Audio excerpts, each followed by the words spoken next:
This is Roger Struckoff with Syscon TV at Cloud Expo East in New York in the year 2015, joined by Steve Coty with Alert Logic. First, he's going to tell a little bit about what the company does, and then we'll get into some good stuff. Sounds fun.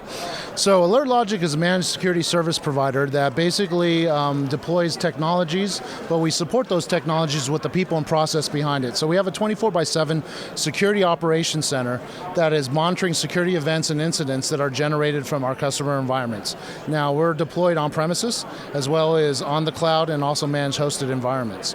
So it's a real interesting diversity of customers that we have out there, which from my standpoint as a threat research intelligence guy is very exciting because we get to see different attack vectors. What's happening in healthcare, what's happening in financial, what's happening in education. But what Alert Logic offers a lot of businesses is that staff augmentation of that 24/7 security operations centers. Most security teams, are built by compliance, right? Using compliance as a bat, I need PCI, I need this function, I need these people. Security operations, not necessarily required by compliance. So to have a security operations team is very rare. So for businesses that can afford it, or can't afford it, that's where that's really our niche market, right? Where we can provide those services and escalate security incidents with actionable data to the teams that can resolve the issues.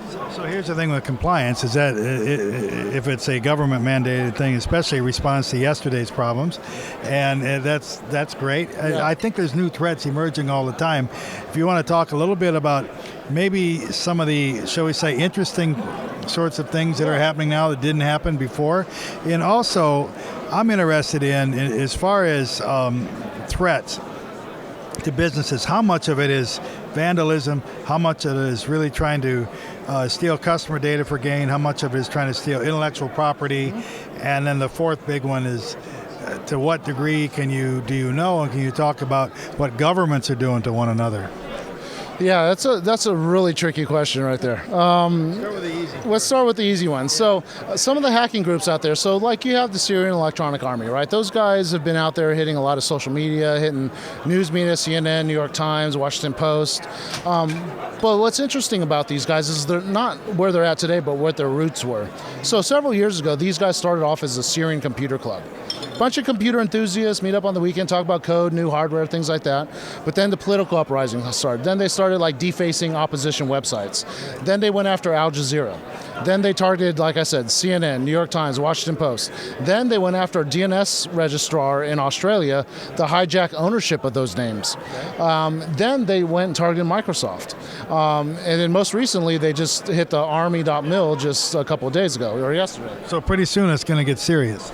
Yeah, I mean, if you're doing business in that part of the world, you're going to want to pay attention to these guys because just within a few years, they went from simple computer enthusiasts to now targeting some of the top software companies in the world, military installations. I mean, it's absolutely amazing. Just the growth of their skills and the people that they've been able to bring in to help further their agenda. Why and to what degree do you do sort of psychological profiling to try to anticipate what could be coming?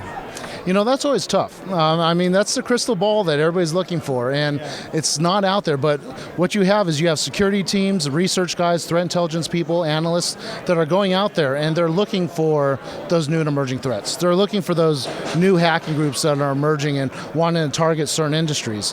Like we've seen recently, a lot of government-sponsored attacks against our healthcare industry, right? They've been stealing a bunch of patient records. We have CHS, we have Primera this year. A lot of, just breach over breach in the healthcare industry. And an interesting thing about that is usually after a breach like that, you would see the underground market just flooded with stolen records because records on the underground market, medical records, are worth about $50 on the underground market versus a credit card. That's about $1 to $3. So usually you'd see just the market flooded. I don't see them. I've been to most of my main sites where you see this type of activity, and I haven't seen any of those records out there. So it begs the difference. What do they need the data for? Well, to understand that, we need to understand that we are one of the few countries in the world that don't use our cyber army for financial gain, meaning we don't break into other companies overseas steal their intellectual property and then feed it back to Cisco or F5 or something like. We just don't do that. And we won't say which countries might be doing that, but it doesn't happen here. That's right. Yeah. They're after that intellectual property, right? They want, those medical records, great, but it also has testing information. How did this patient react to this experimental drug? How does this patient react to the next generation pacemaker? That's the data, because now they can replicate the formulas for the pharmaceuticals, the technology for the pacemakers and injection pumps and different things like that, and go to market a lot faster, because they can steal our 10 years worth of research and development that some U.S. company paid for, and to know that that drug or that technology works. So now there's a case for why someone should contact a company such as yours, as Alert Logic. Why should they contact your company? What can you do? What kind of assurance or can you give? What's reassurance can you give to people? It comes down to, like I mentioned earlier, not everybody has security operations teams.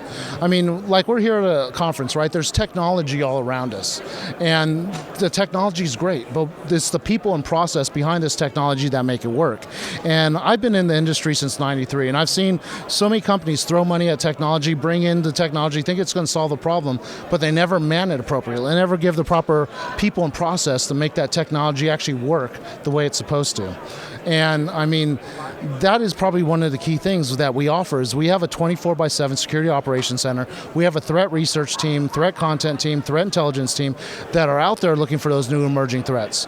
Then they bring it in-house. They reverse engineer it. They find the different indicators of compromise, hand that to the content team. The content team then writes the signatures for the IDSs, writes rules for the log product, write correlation logic for the SIM to be able to detect these attacks coming in based on the indicators of compromise that the threat intelligence team found out in the wild.